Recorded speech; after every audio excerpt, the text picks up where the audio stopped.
Hello peoples and welcome to another episode of Esoterica Cinema. My name is Ryan Seybold, and today I'm here to discuss my first viewing of Charles Laughton's only directorial effort, The Night of the Hunter from 1955. The film takes place during the Great Depression in West Virginia and follows two children, John and Pearl, as the only witnesses to know the location of a missing $10,000 stolen by their father and hidden on their farm. It quickly turns into a game of cat and mouse as they are pursued by a serial-killing con man, Harry, who was told about the missing money by the children's father in prison before his death sentence. Like a wolf in sheep's clothing, Harry poses as a preacher as his cover and is determined to find the money by any means necessary. The film stars Robert Mitchum as Harry the preacher, Shelley Winters as the kid's mother Willa, Billy Chapin and Sally Jane Bruce as the children John and Pearl respectively, Lillian Gish and Peter Graves, who I didn't recognize until I looked at the cast sheet. He looks a lot younger here than he did in Airplane. You ever seen a grown man naked? Box office numbers can be hard to come by for older films, but best I could tell this had a budget of around $700,000 and was a total flop at the box office. I'll discuss some reasons why in a moment. Time has been kind to Laughton's vision, however, as the film has gone to gather a huge fan following, mostly due to art house theaters popping up during the auteur movement of the late 60s and 70s, along with the late-night television airings, and the film now sits at number 26 on Sight and Sound's top 100 films of all time, published every 10 years. I can't disagree with that ranking at all, as this film took me completely by surprise and I absolutely loved it. So for a little bit of background to start, the film is based on a best-selling novel by Davis Grubb from 1953. Director Charles Laughton had an amazing career on both the stage and screen, but though he continued to work through this era, I think it's fair to say he had peaked about a decade or so earlier. I personally was introduced to Laughton as an actor by way of his character Captain Bligh in Mutiny on the Bounty. More specifically, Bugs Bunny's version. Look at you, disgrace to the Navy! The novel was adapted by screenwriter James Agee, who was coming off the success of writing The African Queen and was from Tennessee, so he had experience growing up in the South. Laughton was signed on to direct with a fairly modest budget, and though it was assumed they would film on location in Appalachia, Laughton opted to shoot on studio backlots and sound stages, mostly due to budget concerns, but also so he could have more control over set design and lighting. Which gets us to what made this film such a unique experience for me.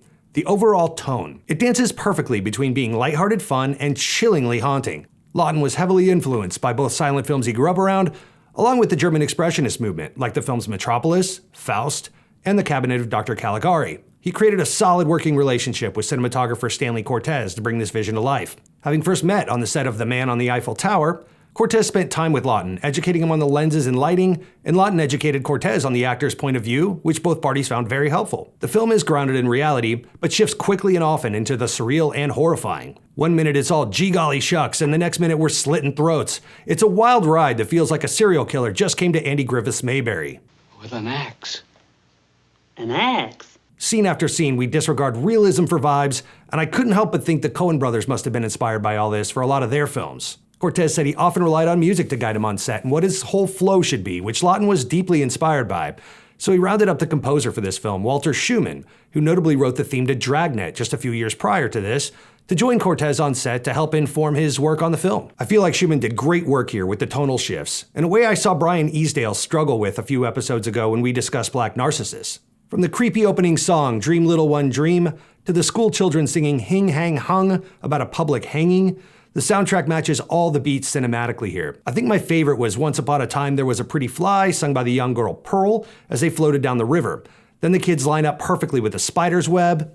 Chef's kiss. Despite this film being heralded as a classic now, upon its release the film was a total failure. For starters, the studio had no idea how to market it or who to market it to. It was mostly told from a kid's point of view, but it wasn't a kid's movie. Also, the studio had a real problem trying to sell a film about a serial-killing preacher in 1955. This was the era of the Hays Code and McCarthyism, after all, and the world just wasn't ready for a film like this just yet. Guess you guys aren't ready for that yet. Also, the studio had another Mitchum film, Not Another Stranger, coming out that same year with Olivia de Havilland and an upcoming Frank Sinatra. So they decided to put their advertising money behind that instead. The failure of this really crushed Laughton. He put a lot into this, and he never directed another film. Cut to the late 60s, the studio system was shifted to the auteur movement, counterculture was on the rise, and art house cinemas were sprouting up across the country. Pair that with television and home entertainment exploding around the country, and this film was given a nice little resurgence. It notably inspired the likes of Martin Scorsese and Spike Lee, who almost directly lifted and adapted the preacher's love and hate speech from this film, Do the Right Thing, and it's even shown up via The Simpsons. In 2001, UCLA Film and Television Archive did a wonderful restoration of this. which is what's on the Criterion release and mostly what you'll find on all the streaming platforms. I was shocked to see how rich this looked, how deep the blacks were, and the contrast ratio. It's absolutely gorgeous. In addition, Kino did a 4K transfer that I hear is just as good, if not better. So it's good to know this film lives on. I always second guess myself handing out such high marks, but I have no reason not to give this my full 5 stars. I'd watch this again right now. I don't own this yet, but I have every intention of buying it ASAP for my collection, which you can see part of behind me, and every fan of classic cinema should go see this. I'm kind of embarrassed it took me this long to get to this. Well, that's it for me. Catch us next time on another episode of Esoterica Cinema!